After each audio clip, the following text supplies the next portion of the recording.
So last week, Eric, you told everyone that you were signed, still delivered. You were doing the Cork Marathon in June. And you've gone selfish this week because you have made this podcast all about you and getting tips and tricks on how to get your absolute best time for the Cork City Marathon. So what do you have lined up today for us in the podcast? First of all, Sean, a very happy birthday. How many candles do you have now? Well, I got 35 of them. You know what that means? That means that now it's like 5 minutes 35. less. You're in the over 35 categories. Over 35 for running marathons, which means I have an extra 5 minutes added onto my time to get to the Boston Marathon. And so instead of 3 hours that it was when I first started running for doing the Boston Marathon, do you know how long it is now to do the Boston Marathon for me to qualify? The exact same time as it was 3 years. It actually is, because it's gotten faster now. So it's stupid. Like I'm 40 now to go getting the 5 minutes onto the clock. But anyway, enough about me and my times. You can thank Nike Alpha Fly for that, because that's all that's But yeah, Sean, you're officially nearly into the Masters category. But congratulations, you've survived this long. That's fantastic. And thanks. 35 trips around the sun. I'm very happy. But this time, Sean, I have, well, do you know what? We reached out and said, well, people said to us, what about Cork? And of course, when you're thinking about going to Cork, I was talking about hills. I was talking about this could be a challenge. I'm not really looking forward to it. And Cork people are very good at selling Cork. So we've had a lot of people. And this is episode 1 of the series of why we should run in Cork. But Brian reached out to us. Brian Keohane is from Cork, as you might have guessed, and has done the Cork Marathon a couple of times now. And he reached out to kind of try and settle my nerves. And we have him with us live on the podcast this week. How are you, Brian? Welcome, Brian. Hi, guys. How are you? Good. Well, nervous. Well, it depends what you say in the next 30 minutes. I could feel great and he could feel awful. So I'm hoping you're telling me the Cork City Marathon is the hardest marathon in the world. Well, I wouldn't say the hardest, but it was the most enjoyable one anyway. Most enjoyable. Now, this is where the conversation comes. It's like, what makes a marathon enjoyable? Yeah, we always say that, don't we? Then at the end of it, then we say, why do we do it? But it's... So, Brian, we'll give you the good intro. Actually, Sean, we never hit the intro music right. We have Brian. I have to give Sean his moment as our technical expert on the podcast to hit the little play button there. Sean, hit the intro music and let's get into why we are going to do the Cork Marathon. Let's go.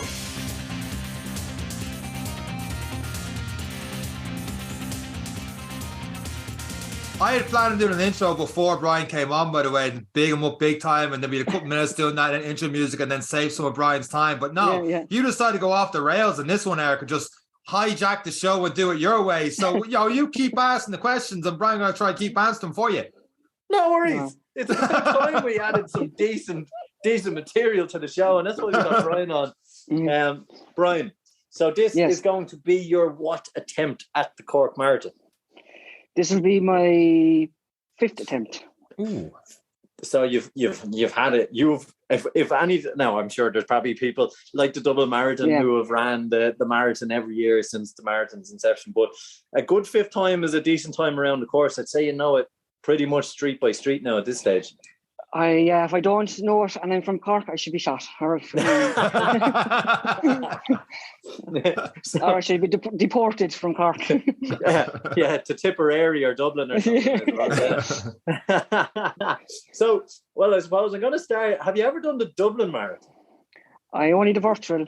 So we've no comparison really as yet. And as any Cork man would officially say, why would I do Dublin when I have Cork? So I tried to get into it a couple of times with the lottery thing and stuff like that. And a couple of years ago, before they changed the system where you could apply, and then and if you race it, then you normally get the next year you go in automatically. But they kind of changed it before I could get into that system. So it's a bit of a lottery at the moment trying to get into it. Yeah, and it's a bit of a cult. For me and Sean, we just refuse to give up the tickets now that we have them, so we just do it every year. So it's Jesus.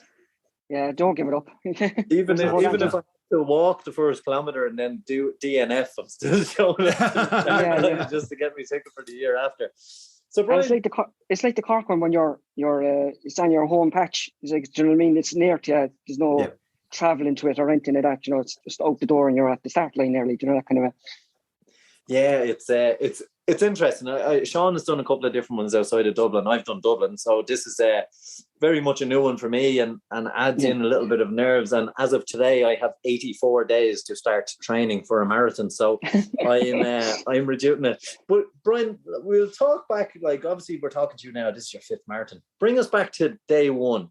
How did it all start for you? I'd say it was about 9 years ago now.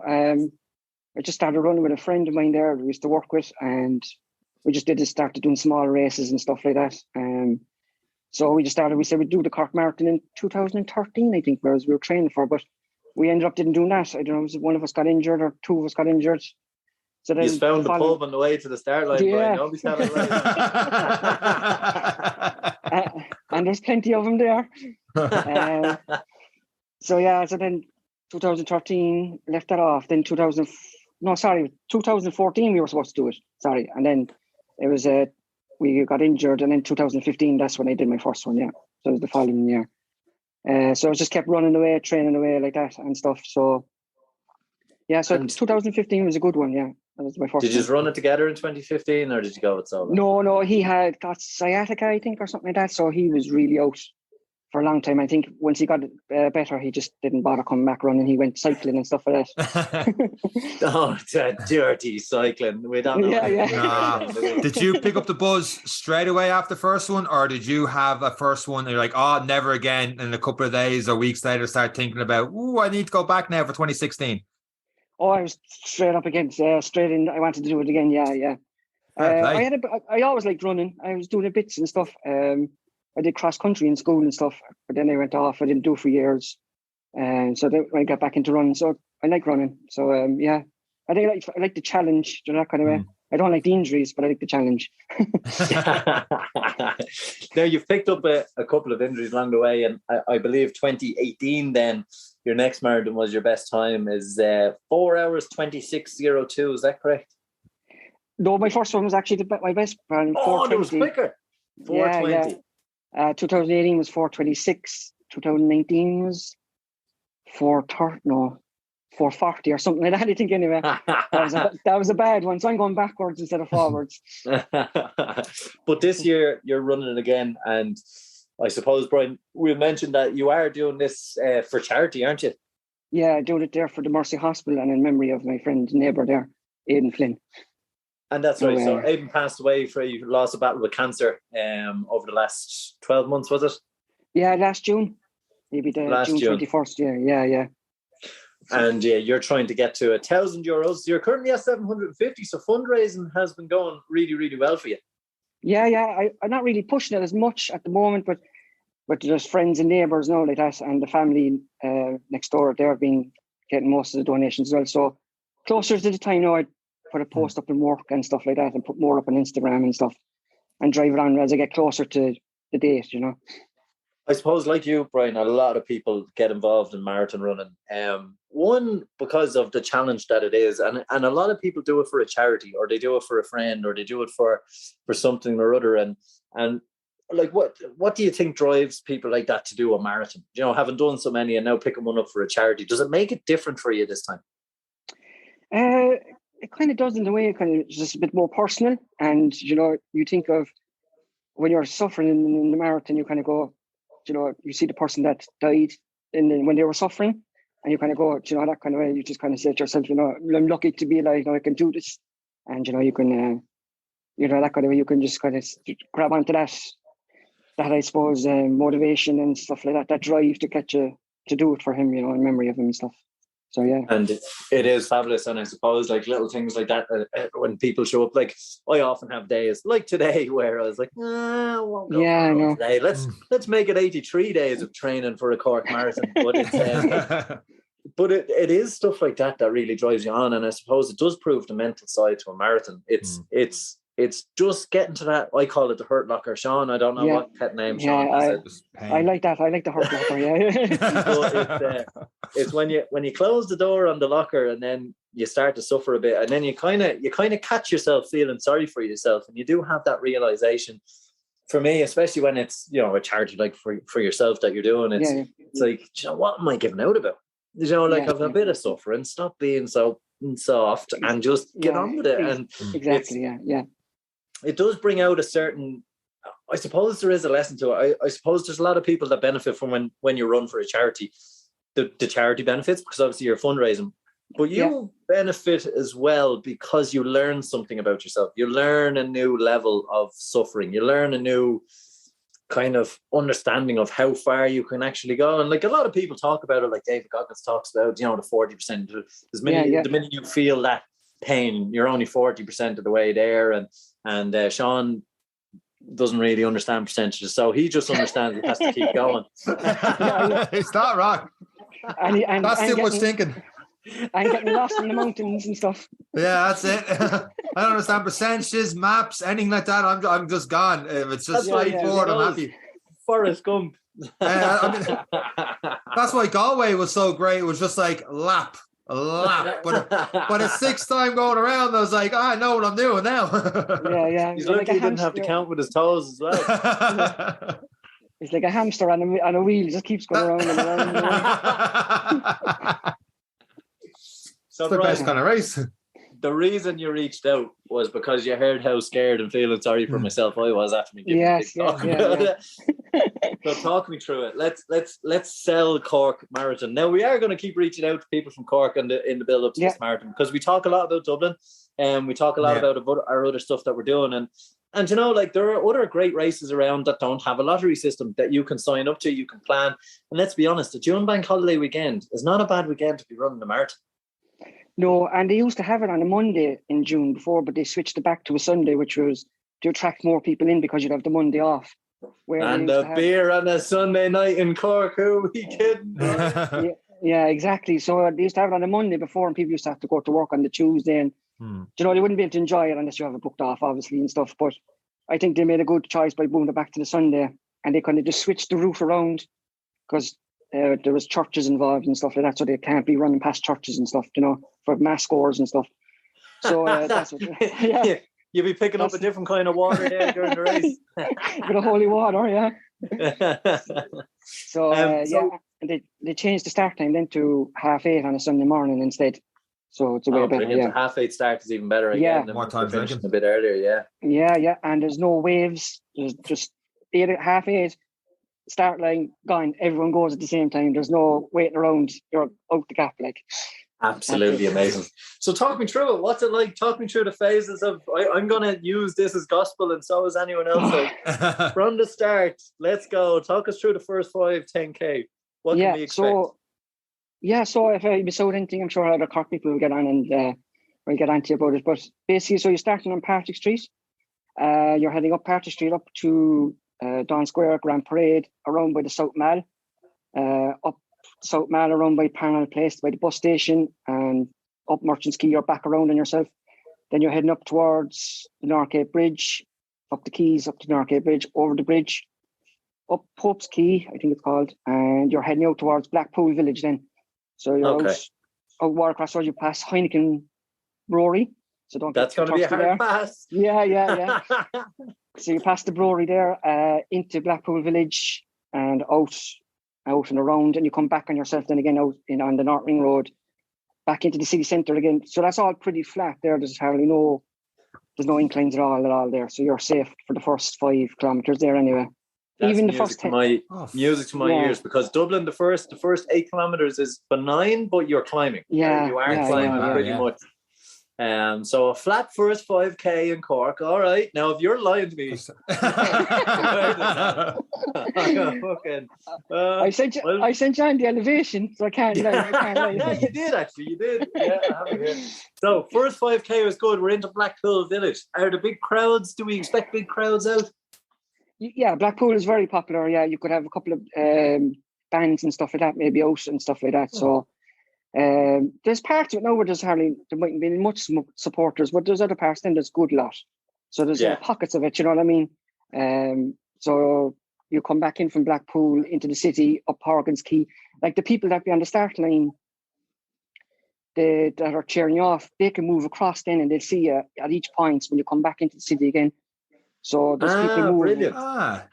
Yeah. So it actually, it's a good supporter-friendly marathon, really, because you can make easy transitions to and from entry points and exit points. Yes, yeah, exactly. So people that are coming down to visit and watching people, they can move across. Like when you start, they come back around, you see you there, and then they see you come back from Blackpool. Then you head out towards Horgan's Quay, down the quays, and you're heading out the low road towards Silver Springs. Down the I like the way it's called low road, but does it turn into high road?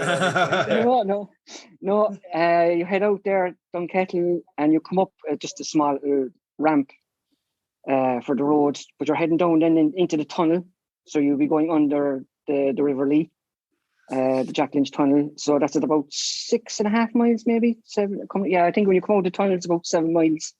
That's the first little bit of a climb coming out of the tunnel. It's not. It's about, I'd say, about 300 or 400 meters. 300. The only way I know Dunkettle is it's a reporting point for Cork Airport, Dunkettle roundabout, and apparently the traffic is shite at it the whole time. yeah. There's my Cork knowledge coming in. Cork tourism coming in here now. Yeah. But they're fixing that at the moment. Dunkettle roundabout there at 5 o'clock. Yeah. They're fixing that. They're fixing that at the moment. They're putting in kind of like the M50. Remember the Mad Cow Road about years ago? Yes, I do. They're making that kind of free flow at the moment. So there's a lot of roadworks and stuff going on at the moment. But it should be free flow in the next year or two. Hopefully it's free flow in the morning of the 4th of June. Yeah. So after the tunnel, we get a little bit of hopefully that's a descent underneath the river, and you can't get much lower than that. That's good. And we come out of the tunnel, and we're about a third of the way through then. Yeah, so we come out of the tunnel, we're up to, I'd say, nearly 7 miles, and we're heading out the South Link Ring Road. So you're heading towards Mahon. So it'll be like Junction 10. Now the road is kind of half closed off, so there'll be traffic on. Don't get a fright. You will see traffic on the left-hand side, but you're kind of pushed over to one lane is closed off, and you're just pushed over to the side. There's loads of room. There's no panic, and you come out there. You run up and you come off the ramp then, and you come up onto Mahon. So up by Mahon Point Shopping Centre, and that's about 8 miles, I think, at that stage. Yeah. And again, you're probably picking up your little. Obviously, you're not going to have crowds in the tunnel, so there's a lot of time there spent with your own thoughts, and then you get the little bursts from the crowds. So I like at the shopping centre there. Yeah. So from from Silver Springs. There's a water station, and the Watergrass Hill Watergrass Hill AC do a water station there, and on the dual carriageway. But after that, then there'll be a couple of people there out in cars and stuff like that stopped, and they'll be egging on. But the South Ring then South Ring would be quiet, and then you get to Mahon.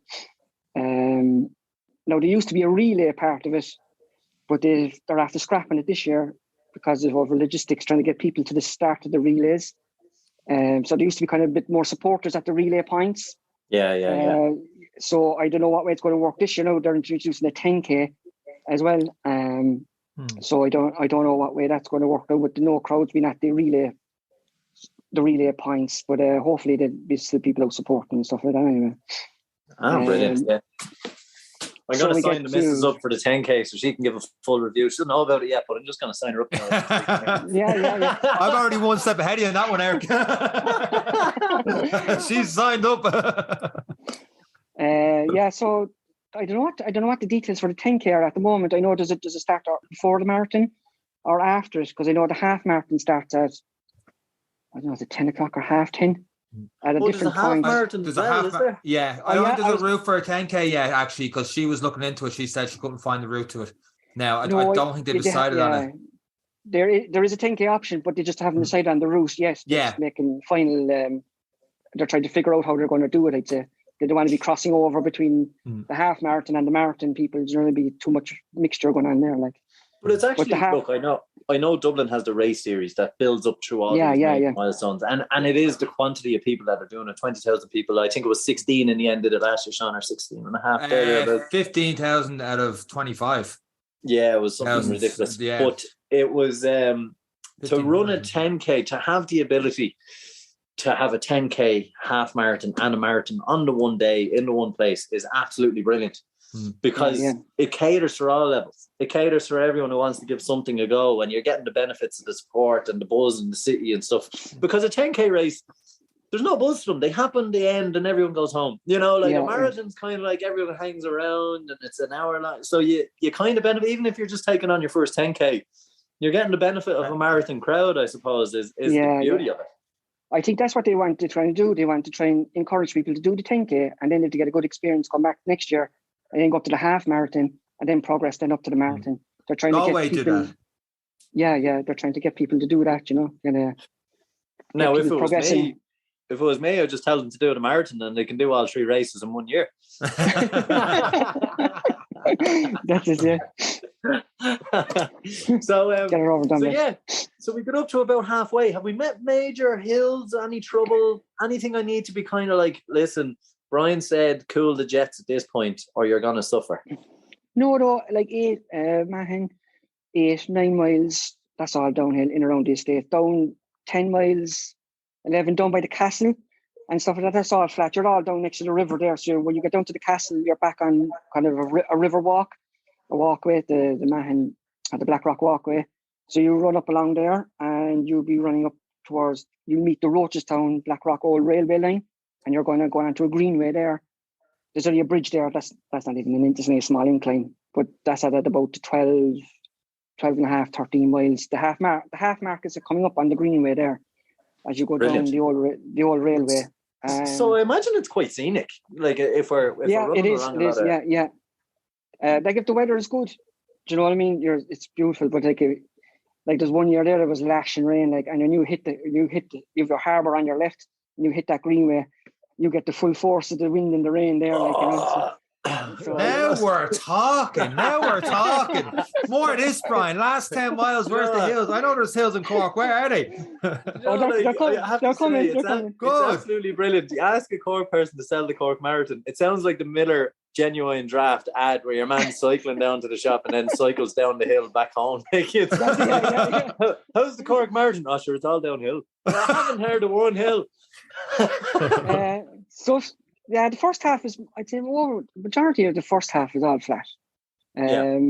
You're down on the how do I get as far as? Oh yeah, the old railway line. So then you're coming down you come out onto the marina, whereas Parky Queeve, the Atlantic Pond, and you're going up Centre Park Road and Monaghan Road. That's all still flat level. You come around by the Elysian tall building there in Eglinton Street. And then you're heading out to South Link. And there's a small bit of a climb there, I wouldn't say much. And then you're coming on the off ramp to come up into Turner's Cross. That's another little incline. And when you get into Turner's Cross, Ballyphehane, there's a couple of drags there, but they're nothing major. They're like 300 or 400 meters. That's it. They level out back down again. And what kind of climbs are we talking? Because me and Sean are thinking Chapel Lizard Hill here every time, and someone mentions a hill, you're like, oh no. No, I don't know. I don't know Chapel Lizard Hill. I've heard of that, but I don't think it's as bad as the Heartbreak Hills and stuff in Dublin and stuff like that people to be on about. That's all right. Mentally, I'm checking boxes here. Yeah. So you're coming up around Ballyphehane, Torrytop Park, in through the estates, down. Where are we going? Down into the lock, and then from the lock up to the Glasheen Road and College Road and stuff like that. There's one or two they're small little trains. They're just like the small hills. They wouldn't be much to it. But I suppose when you're tired legs, they can seem a lot harder when you're at that stage of the marathon. You're at nearly 18, 19 miles at that stage, I presume.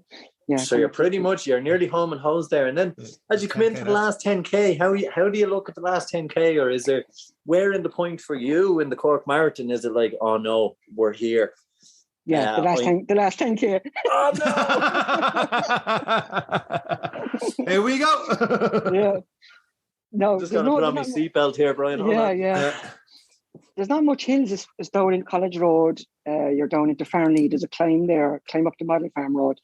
They're little climbs. There wouldn't be much, but they're little drags, you know. But at that stage, you're at 21 miles. You're going to feel them a small bit if you are tired. Down into Model Farm Road, out into Inchigagan Lane, and then you're onto the straight road then. Now, this is the killer part. I know it's a straight road and it's flat. But when you turn that from Inchigagan Lane and you turn and you see the County Hall, it's about 1.5 miles down the road, and you just look up and you just see a straight road, and that's at 22 miles. You're kind of going, Oh, for God's sake! And you still have like nearly 4 or 5 miles to go to the finish. You think that's the kind of the finish line, that straight road, but it's not. And you just go, oh, geez, I have another 4 or 5 miles to go. Yes, you're that kind of way. But yeah, it's the straight road. It's a mental thing, that straight road. Anyone in Cork will tell you that. Just keep the head down and just keep going and keep going and keep going until you get to Victoria Cross. And then it gets windy then again down the Mardyke, over the bridge, pedestrian bridge, in through UCC, another part of UCC, up the North Mall, over the Northgate Bridge where we earlier on, and you're going up North Main Street. Just watch the cobbles there, North Main Street. If you're tired on legs, when you're going over them cobbles and stuff like that, you could cobblestones. Excellent. Yeah. So just watch. Yeah. So just watch those. Fuck's sake. That's coming up to nearly 26 miles at that stage. Imagine twisting an ankle there. Yeah. That could ruin a day. Yeah, so just be careful going over them. Just like the rampy things, but level up. But I think there's a couple of them there, but just be careful. That's where you could, go up North Main Street, up to Washington Street, turn left, and back on to Dawn Square and down Patrick Street to the finish. And that's basically it. And so it's fairly. How do you think then I will get on, having done a couple of marathons, and I'm giving myself 75 days? So basically you've described a downhill marathon in Cork, which you've said there's no hills. It's fairly hilly. I am quite surprised there's no hills. Yeah. Well, I think there's more inclines. The second part is definitely hillier, I would say, yeah. But I wouldn't, I wouldn't say it's a hilly marathon. So that kind of way, Yeah. I would say the second half, like if you were going for a PB in that marathon, you definitely want to be banking time in the first half.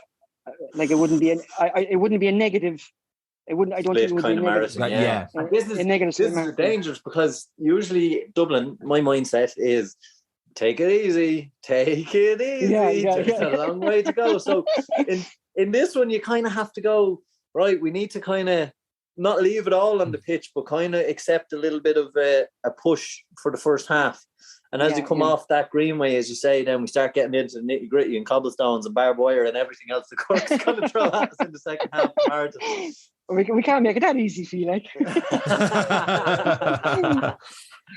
Brian, not to put a bad negative spin on the Cork Marathon, but when myself and Eric did Dublin in October, one of the common themes about it was an unusually warm day, and we've seen a lot more drop-offs than we normally did.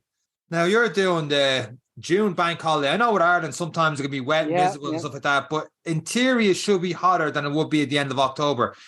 You've done it 4 times. Any experience with the heat in terms of just being incredibly warm, and how does that affect your race?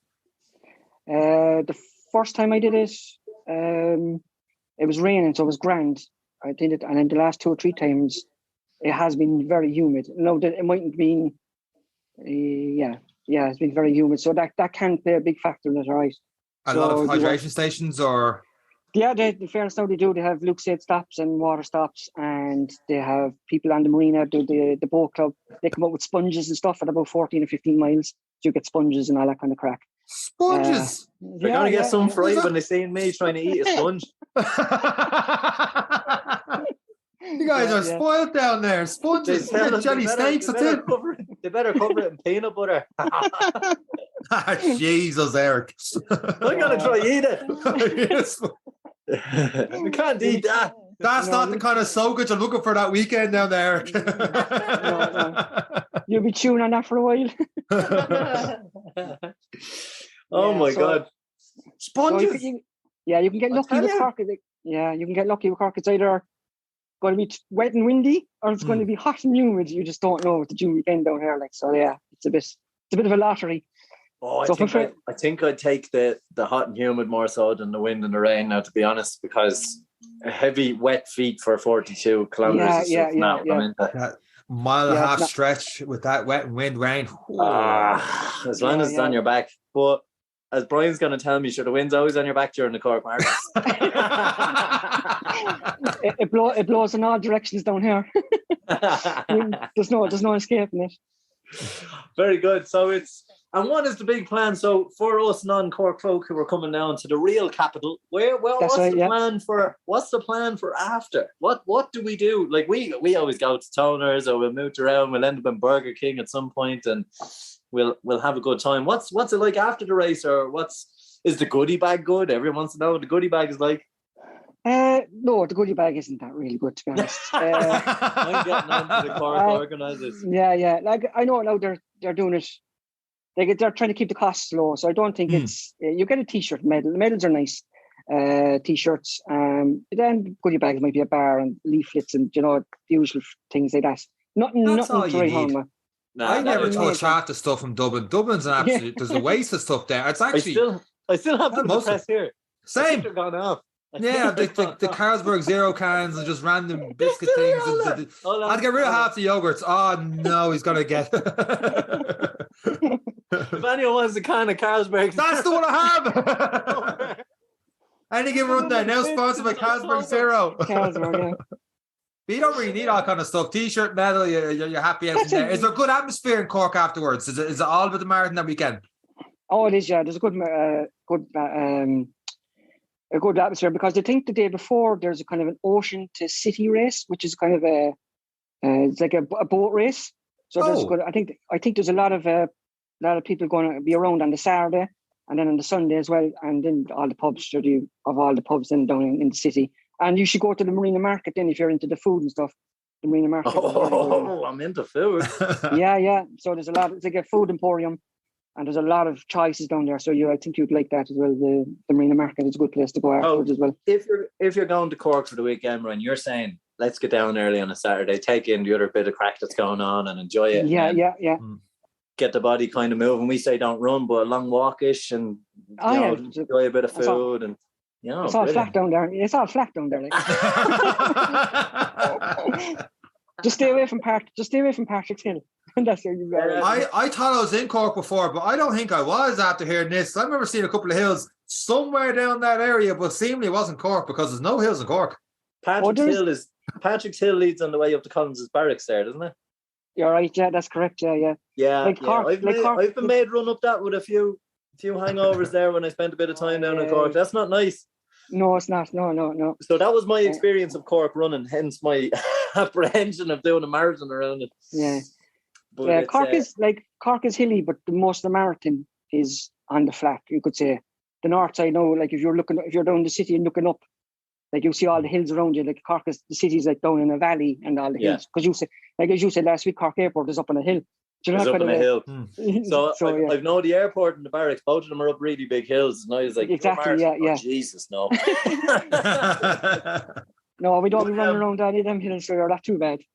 So, we're instilled with confidence on the marathon. And I suppose, like, there's other things. I suppose you've done a couple of marathons, and this is where me and Sean try and shed light on a few people, but there's some things we just haven't done. And you've taken on the challenge of 365 days of running. I have. How did that go for you? It was going good up until I got to 354, I think, or 352. I know. Yeah, I was short about 12 days. It's just that with work and tiredness and everything, I think I was just I just peaked at that, or I got exhausted at that stage coming up to Christmas, and I said, "Fuck that, I can't go anymore." So close. What quantified the run? I was doing at the time, the Laura Lynn, Ray Darcy had a thing there for run a marathon, run 26 miles a week for a whole year, and fundraise for money for Laura Lynn.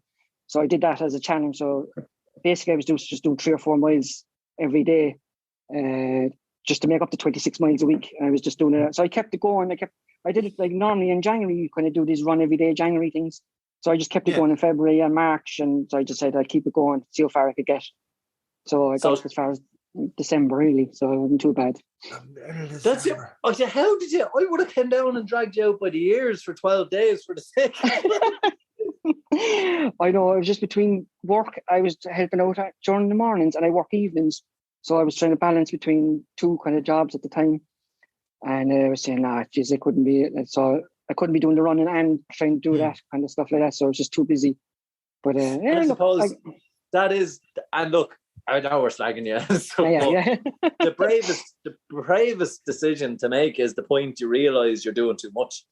And that's sometimes the hardest decision, but it was a killer. Yeah, no, we're slagging over 12 days. I haven't ran in nearly 40, and I'm about to start training for a marathon. So, like, you know, 350. How did you find that on the body?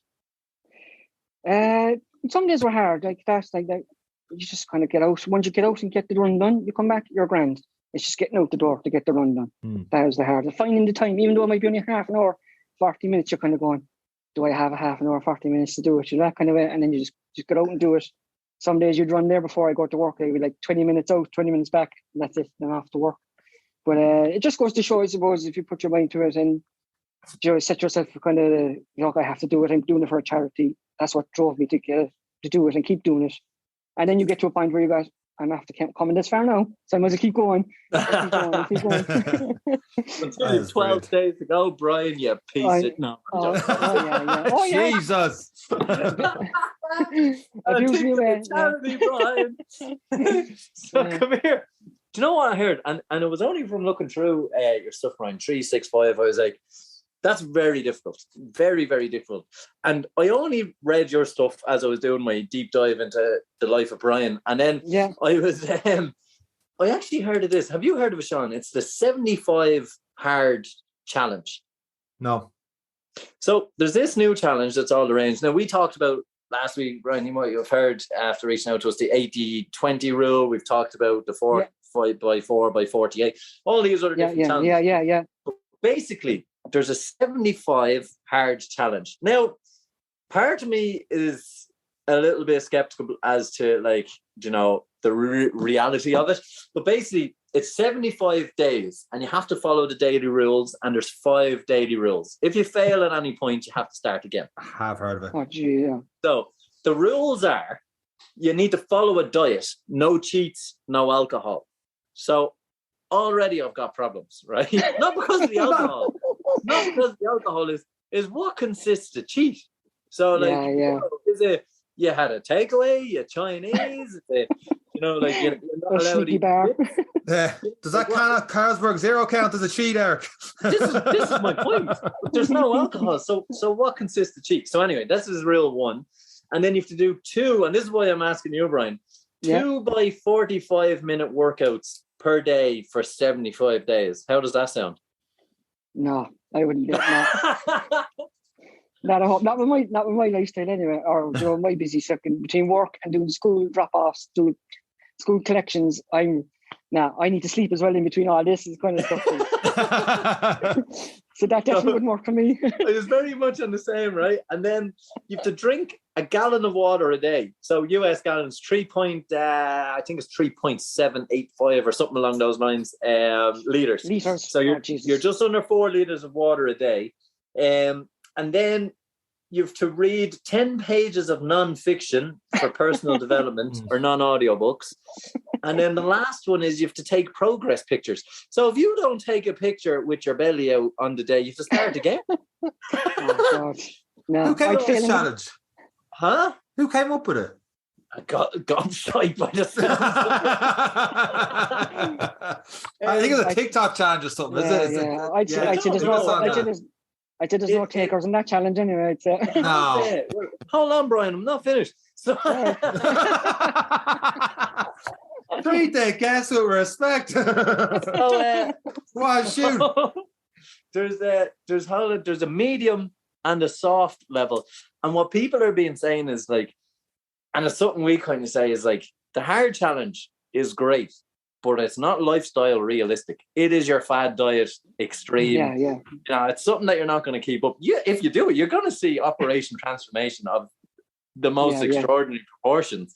But as soon as you finish your 75 days, you're going off the handle. Oh, like, yeah, definitely. You're binge drinking and binge eating. But the soft and medium challenges seem to be a bit more easier. But what I was thinking, I'm doing sometimes 2 a days, a lot of the time 2 a days with the Ironman training.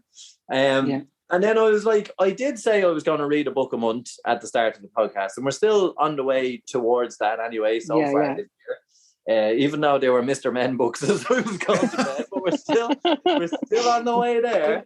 No, that's non-fiction, is it? That is non-fiction. Listen, Mr. Happy is as good as any. So, but I was actually thinking of like, I've 84 days, right? And this is what I thought it was like. I was like, I've 84 days. So I have to add in major consistency over the next 12 weeks to get myself to run the Cork Marathon. I don't want to put a time on it because I've never done it before, but let's say under 4 hours for just my own ego to say, okay, I can do a 4 hour. I'd say you would. I'd say, judging, listen to you doing the Dublin Marathon when you had only how many weeks training again? 4. 4 and a half. Yeah, Jesus, like, and you still got under 4 hours in the Dublin Marathon for 3.5. Yeah, but it's not. This isn't. I'm not going to be putting up a drink 4 liters a day and train 4 weeks. Oh, geez, Cork Marathon. But I was thinking, could I create a 75-day challenge? So let's take some of them, like the 2-a-days. What specify as a workout? So could 45 minutes of that be a yoga session, stretching session with a couple of core works and stuff, which would be really good, and you could probably do in the evening time, and then you get your normal run in or your cycle or your swim, which when you're trying for the Ironman.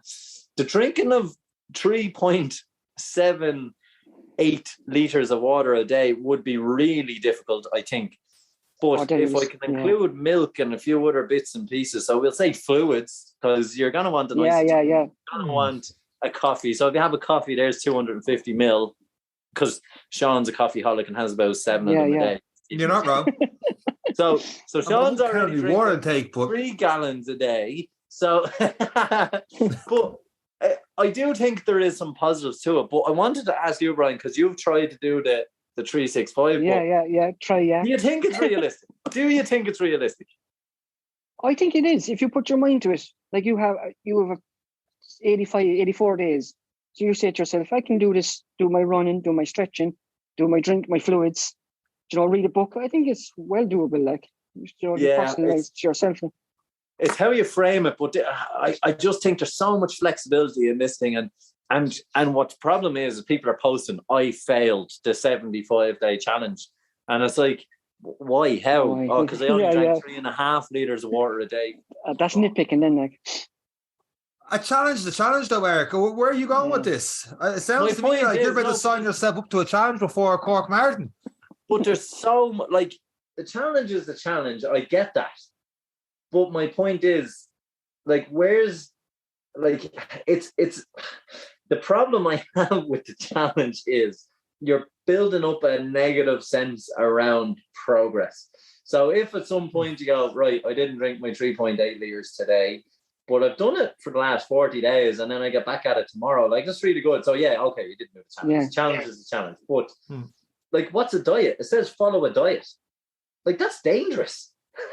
Yeah. Agreed.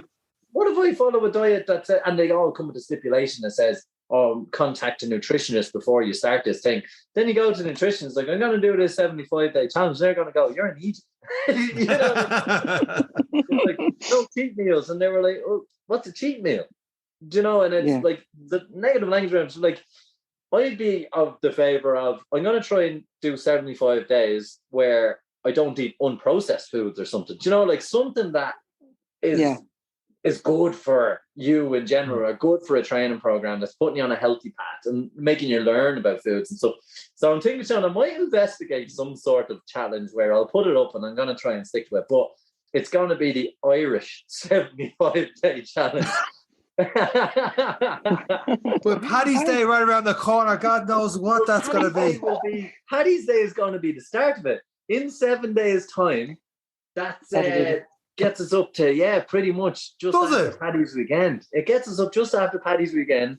And then I've got 75 days to get ready for a marathon. So I was like, I might as well just see if I can create a more normal version for normal. But I'll stick to be honest, the challenging part to that is the training twice a day. That's the bit that I'm after. If you're measuring a mil of water here and there, like, it's, but if I can create something that's a reasonable target each week, I reckon we could have something. Yeah, I think there's no point doing targets that are out of reach, that you're not going to hit. Do you know what I mean? To keep something that is doable, that you're going to stick at it and then you feel better then for doing it. And that's it. And if anyone has the rest of the Mr. Men series, if you wouldn't mind them, put a shout out for Mr. Men. So, but that's it. And then the last thing, I suppose, Brian, I just want to know, who takes your photos? Myself.